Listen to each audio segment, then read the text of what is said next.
Oke, sahabat alam, kembali lagi ya. Ini setelah selisih 2 jam, 1,5 jam dari pemberian pertama tadi rumput ya teman-teman. Nah, jadi seperti ini, lihat.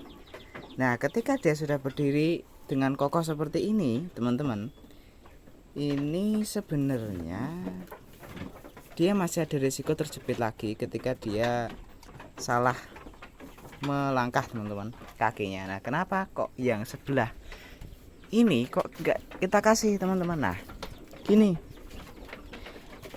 versi saya dan versi kakek saya teman-teman, itu ketika mereka umur baru lahir 1 sampai 3 hari itu kita harus benar-benar mengawasi secara ekstra teman-teman ya.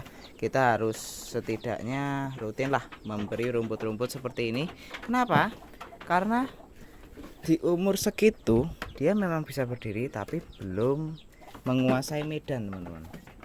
Dia masih lemah, dan ini sekarang dia langsung minum ya. Nah, itu meminta makan kepada induknya seperti itu. Nah, minimal 3 hari itu dia sudah aman lah begitu ya. Nah, teman-teman juga hindari ya seperti nah, itu seperti pintu seperti ini itu bisa berisiko ya ketika si anak ini dia polanya cepat lari-lari di dalam kandang. Nah, celakanya bisa jatuh seperti itu ya. Ini perlu diperbaiki teman-teman ya. Seperti pagar yang di sana itu juga harus diwaspadai teman-teman. Begitu ya. Nah, sebenarnya dari lantai seperti ini itu ada kelebihan dan kekurangannya masing-masing, sahabat alam ya.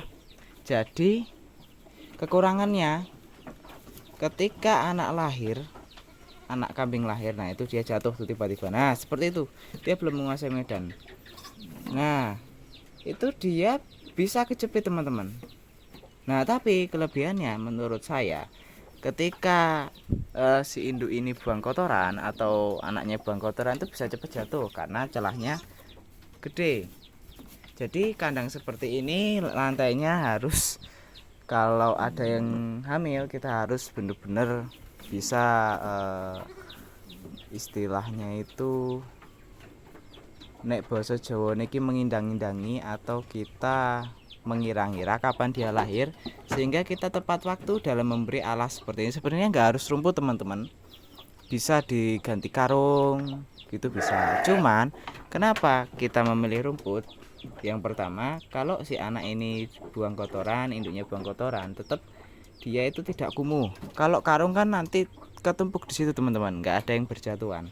Dan kalau rumput itu lebih alami, dan si anak kambing ini nanti dia akan lebih cepat mengenal rumput. Jadi di usianya yang seharusnya dia itu masih minum susu, dia udah coba-coba tuh makan rumput, dan itu bukan paksaan kita, itu memang karena dia sudah kenal ya. Itu kelebihannya.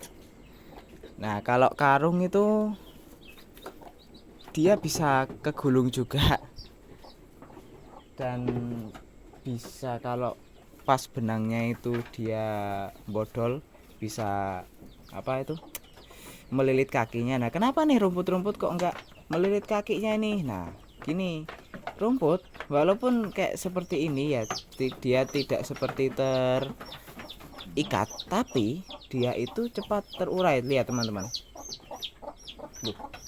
ada anak ayam. Nah, dia cepat terurai. Jadi rumput itu tidak mengikat si kaki anak kambing ini teman-teman. Jadi bisa dinilai lebih aman. Itu untuk versi saya begitu.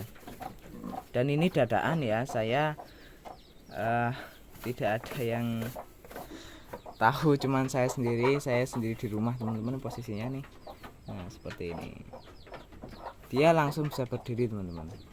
Nah, ini kemungkinan besok pas dia besar itu kaki modelannya, kakinya dia agak tinggi kelihatan dari pas kecil teman-teman. Dan ini betina. Nah, seperti itu ya. Semua yang lahir di sini tuh ritualnya seperti itu teman-teman. Nah, tuh Oke.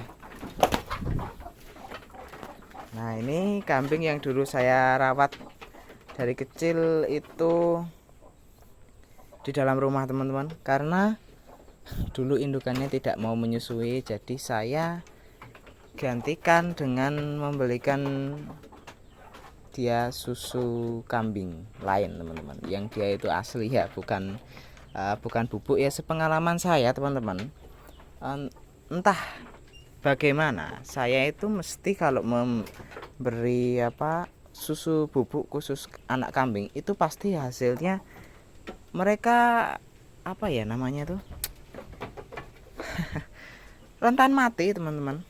Sebenarnya saya belum pernah mengalami kematian, cuman 2 kali itu hampir mati teman-teman, dikarenakan susunya itu saya pakai yang bubuk. Dan setelah saya cari tahu, ternyata memang kambing-kambing Simba saya ini itu terbiasa alami teman-teman. Komposisi pakannya itu dia lebih banyak rumput di setiap harinya daripada dedak-dedakan begitu. Jadi lebih irit modal, tapi tenaganya juga lumayan teman-teman ya untuk mengarit itu. Tapi jadinya seperti itu, ketika dia minum susu formula yang khusus kambing pun itu tetap sulit bertahan. Itu pengalaman saya teman-teman. Ini juga ini. Nah, ini juga ini. Tuh. Ini dulu juga ini malah induknya mati. Jadi benar-benar saya dan kakung saya yang merawat teman-teman. Nah, seperti itu.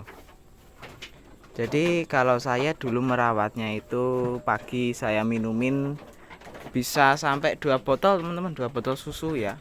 Memang harganya lumayan waktu itu ya untuk susu kambing asli. Dan ketika siang hari juga diberi kadang 1 botol kadang 2 botol teman-teman. Dan caranya itu saya hangatkan dulu, jadi saya bekukan agar tidak basi, terus saya tuang ke panci dan saya nanak teman-teman, dan saya minumkan. Jadi sebesar ini teman-teman.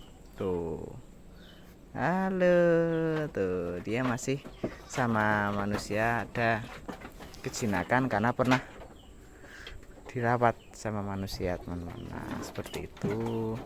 Dan adik kecil kita ini sudah beristirahat dengan ibu tercintanya teman-teman. Lihat tuh, seperti ini. Jadi pengawasan harus tetap rutin teman-teman, di rentang 1-3 hari, karena walaupun dia kokoh berdiri pun masih